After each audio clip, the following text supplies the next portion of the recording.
नमस्कार साथियों, मैं कैमूर से संजय कुमार। आज बंधुओं एक बहुत ही महत्वपूर्ण टॉपिक पर मैं बात करने वाला हूं। ये सारे टॉपिक महत्वपूर्ण हैं, इस पे ध्यान दीजिए।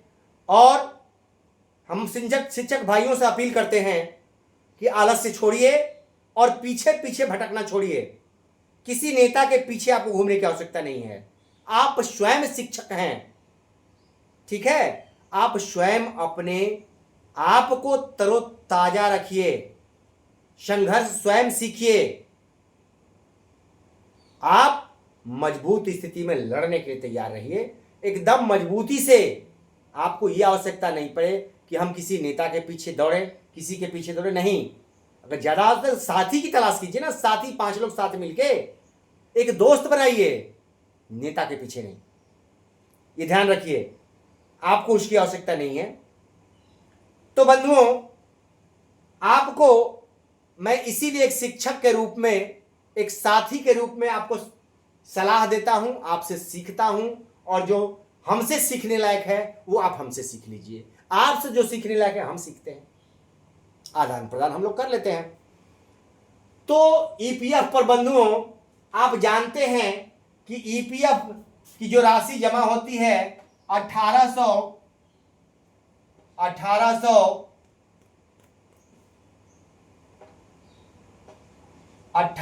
रुपया सरकार देती है और 1800 हमारा जमा होता है, टोटल 3600। ये 3600 रुपया जमा होता है, जिसमें कि 1800 प्लस 550 बराबर 2350 और 550 ये 1250, ठीक है। ये 1250 रुपए, ये आपको 1250 पेंशन में जाता है और ये 2350 एक मुश्त राशि आपको मिलती है ईपीएफ में, वो राशि है। महीने में यही राशि आपकी जमा होती है। कितने लोग नहीं जानते हैं कि आपको पेंशन की भी राशि जमा होती है, पेंशन के लिए 1250 रुपया, ठीक है। और 2350 रुपये एक मुश्त मिलने वाली। अब क्या करते हैं बंधु कि आपका वेतन जब जमा होता है तो उसमें से ईपीएफ की राशि 1800 आपकी काट ली जाती है और वो बाद में जमा की जाती है ईपीएफ के खाते में। लेकिन बंधुओं, हम देख रहे हैं कि कई जिलों में हमारे पदाधिकारी महोदय लोग हम लोगों के खाते से राशि काट लेते हैं, लेकिन ईपीएफ के खाते में राशि जमा ही नहीं किए हैं। कई महीनों का बीच में गैपिंग है, वो जमा नहीं किए हैं, हमसे काट लिए लेकिन ईपीएफ में नहीं जमा किए। ये एक बहुत बड़ी गड़बड़ी है। और एक हमारे रिटायर बंधु फोन किए थे, 41 महीने उनका 41 महीने उनका जो है राशि जमा हुआ है, ठीक है। उनका 1.5 लाख के आसपास हो रहा है, लेकिन 1,20,000 में ही उनका काम खत्म हो गया कि अब इतनी ही राशि, आपका मूल राशि भी उनकी नहीं मिल पाई। तो उनका हम कहें कि पासबुक खोजिए, अपना निकलवाइए, उसमें कई महीने की राशि आपकी जमा नहीं होगी तो कहां से ईपीएफ हो देगा। ऐसा धोखा हो रहा है, आपको लड़ना होगा इसके लिए। तो लड़ने के लिए क्या करना होगा, आप उमंग ऐप पर जाइए। एक उमंग ऐप है, आपको नहीं जानकारी है, किसी जानकार बंधु से सहयोग लीजिए और उमंग ऐप में जाकर के ईपीएफ का पासबुक डाउनलोड कीजिए। उसमें आपका ईपीएफ का नंबर जो है 12 अंकों का होता है, वो नंबर डालिएगा, फिर पासबुक डाउनलोड कीजिएगा, आ जाएगा हर महीने कितनी राशि आपके खाते में जमा है, कब जमा नहीं है, वो सारा लेकर डीओ ऑफिस में जिला कार्यक्रम पदाधिकारी के पास पहुंचिए और दिखाइए कि मेरा ये राशि जमा क्यों नहीं हुआ है। और इसके लिए हम लोग तत्पर हैं। आप लोग अपना राशि देख करके जमा करवाइए, आपको बहुत बड़ा नुकसान हो रहा है, एकदम सावधानी बरतिए। उमंग ऐप के तहत पासबुक अपना डाउनलोड करके एक एक महीने का मिलाइए। 2020 से सितंबर से कट रहा है, कब कब राशि आपकी जमा हुई है, कितना राशि हुआ है, जोड़ लीजिए, कितने महीना हुआ, कितना राशि आपका होना चाहिए, कितना राशि इसमें जमा है। अगर नहीं जमा है, वो बीच का दिखाएगा तो उसके लिए तुरंत कंप्लेन कीजिए और हम लोग राज्य स्तर पर इसका कंप्लेन करेंगे। हम लोग एसीएस महोदय के यहाँ शिकायत करेंगे इस बात की, हम लोग ईपीएफओ के पास भी शिकायत करेंगे कि हम लोग की राशि काट ली गई है, फिर हम लोग न्यायालय जाएंगे। बंधुओं, ऐसा करना होगा, नहीं तो आपको नुकसान होगा, ये जान लीजिए। तो ये ध्यान दीजिएगा, मैं जो कह रहा हूं इस पे आप विशेष तौर पे। ये हो गई महत्वपूर्ण निर्देश। बंधुओं, आज मैं ग्रामीण इलाके में गया था, मुझे हंसी आई, बड़ा ही आनंद आया। हम गए, एक बंधु की माताजी हैं, वो उनके बच्चे शिक्षक हैं 2005 से ही, तो वो नहीं मिले। हम गए थे तो उनकी माताजी पूछ बैठी भोजपुरी में, चूंकि ग्रामीण इलाका है तो भोजपुरी में बातें करती हैं लोग।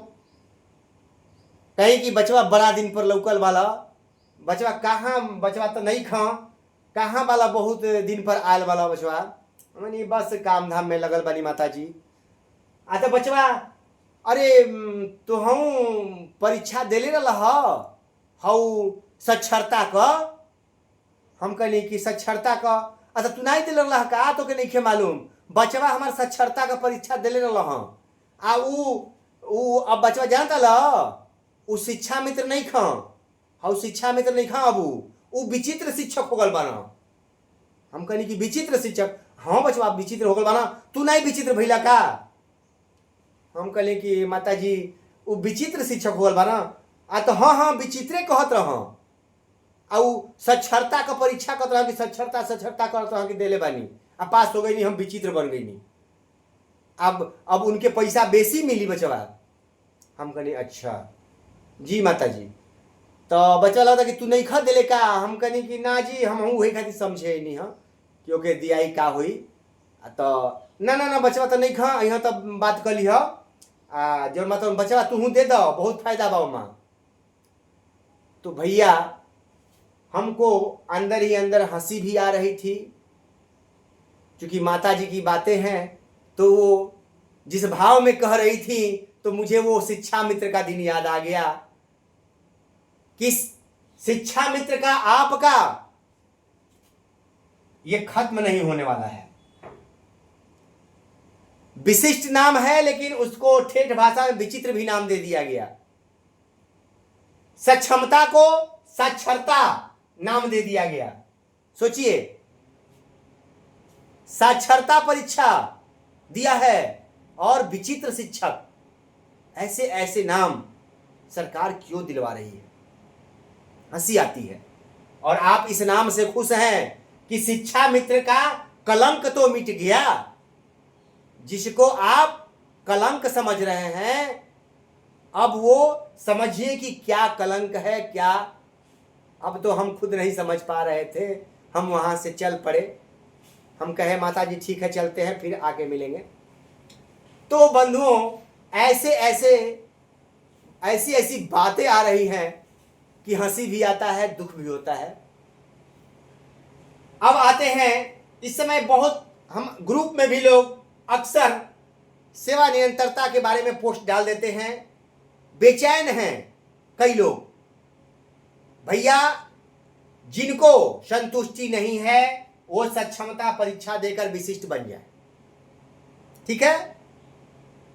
निरंतरता की बात जब कहा जा रहा है, सेवा निरंतरता, आपको एक साजिश किया जा रहा है फिर फंसाने का। क्योंकि आप एक पेपर की कटिंग में देखें कि सक्षमता में कम फार्म पड़े गिरे, इसलिए सरकार निरंतरता देने की सोच रही है, ठीक है। तो भैया, कम फार्म गिरा इसलिए निरंतरता दे देगी सरकार, अच्छी बात है ना भैया, दे देगी तो दे दे, हमको कहां दिक्कत है।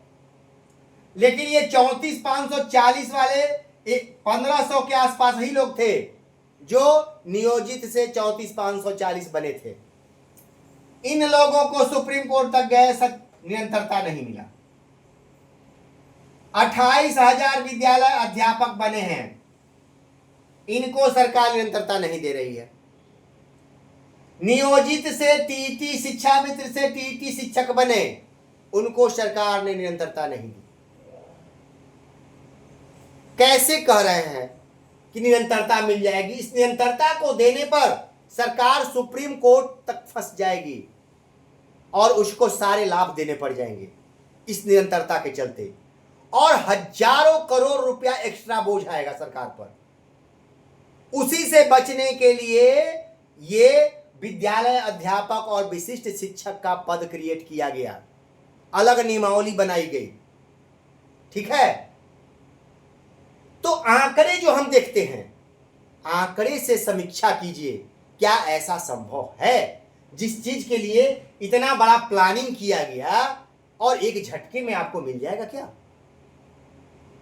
जिस प्रमोशन के लिए जिसे 4,000 रुपया बढ़ रहा है, हम बरसों से लड़ रहे हैं, वो तो मुश्किल है। और जो नियमावली में नहीं है, जो कहीं नहीं है, वो एक झटके में मिल जा रहा है।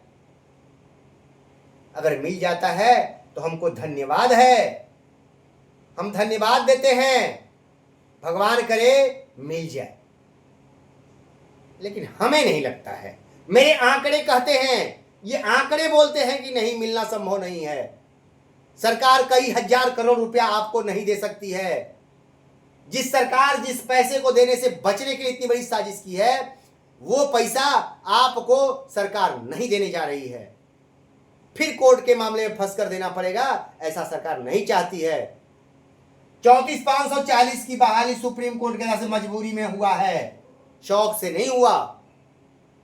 न्यायालय ही है जो कुछ आपके लिए कर सकता है, और सरकार तो सर्वे सर्वा है।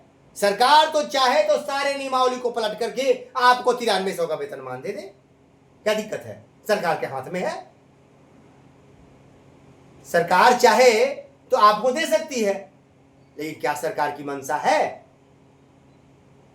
समझिए, 5200 दे रही थी सरकार, उसके बाद फिक्स वेतन, क्योंकि बहुत बड़ा खर्च आ रहा था। जैसे 9300 समाप्त किया गया क्योंकि बहुत बड़ा खर्च सरकार में पड़ता था, इसलिए 9300 की बहाली खत्म। 5200 का भी वही हाल है, बहुत अधिक खर्चा, क्योंकि शिक्षकों की संख्या बहुत ज्यादा है। तो सरकार ने 5200 को भी खत्म किया। अब आप 5200 की उम्मीद 9300 की उम्मीद लगा के बैठिए, 5200 की उम्मीद हमें नहीं लगता है। फिर भी अगर आपको लगता है तो धन्यवाद है, आपके जज्बातों का हम कद्र करते हैं। चलिए, आपके साथ हम भी होंगे भैया, सरकार आपको दे दे। हम प्रार्थना करते हैं, हे भगवान, हमारे विशिष्ट भाइयों को सरकार सब कुछ दे दे, 9300 का दे दे। हम तो ये कामना कर रहे हैं। धन्यवाद दोस्तों, फिर मिलेंगे।